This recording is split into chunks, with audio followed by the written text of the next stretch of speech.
Ladies and gentlemen, the ancients taught, when one knows the East has failed, one must turn to the mulberry in the West. This means that even if we face failure in one area at first, in the end we may find success in another.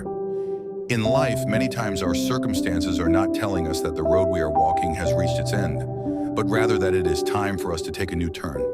When we encounter a situation that seems unsolvable, or even begins to affect our lives and our state of mind, why not pause? Take a moment to calm down, to reflect more deeply.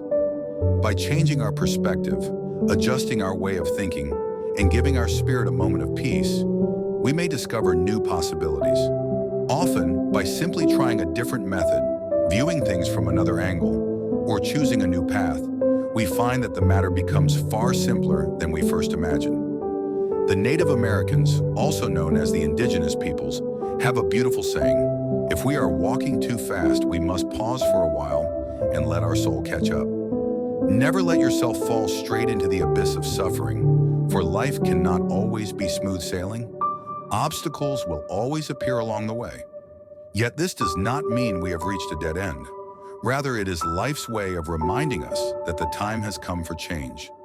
Many times, letting go is not failure, but a turning toward a new path, one that may be easier and brighter. Life is like a mirror. The way we act toward it is the way it will reflect back to us. What you cannot carry, you must set down. Wounds too heavy to endure must be eased by a lighter heart. Thoughts that cannot be resolved may be left aside. People you cannot bring yourself to resent, it is better to reconcile with them. As a great monk once said, life is made up of only 3 days: yesterday, today, and tomorrow. The deluded live in yesterday, trapped in the past. The hopeful live in tomorrow, chasing the future. But only those who truly understand live in today, embracing the present moment.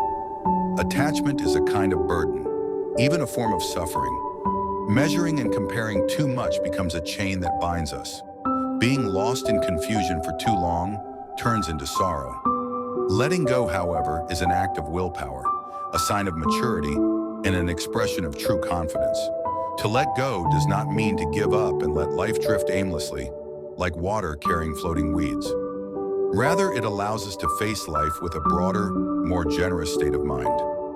In life, gain and loss are often separated by nothing more than a single thought. In the end, what we truly gain or lose may simply lie in how each of us chooses to see it. Life is full of suffering, and it is fleeting. We are but hurried travelers passing through. In this short journey, we may gain a little, lose a little, fail a little, succeed a little, and that is perfectly all right. Loss can bring pain, yet if we shift our perspective, we may discover that loss can also be a form of happiness. For when we lose the green of the leaves, we are given the golden splendor of autumn. When we lose the sunlight, we receive instead a night sky shimmering with stars. How should we face gain and loss in life? Perhaps this is a question that, for thousands of years, countless people have pondered, struggled with, and sought to understand. In truth, life becomes clearer once we realize this. What is meant to be gained should never be missed, and what is meant to be lost must be released. Do not hold on too tightly. When something is with you, cherish it.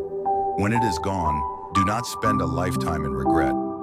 A person who pays too much attention, who worries over every detail, will find that the joy in life is cut in half. Often, when we learn to take things lightly, our lives become freer, more graceful, and more successful. In this journey of life, we must remember, many times it is not the end of the road, it is simply a turning point.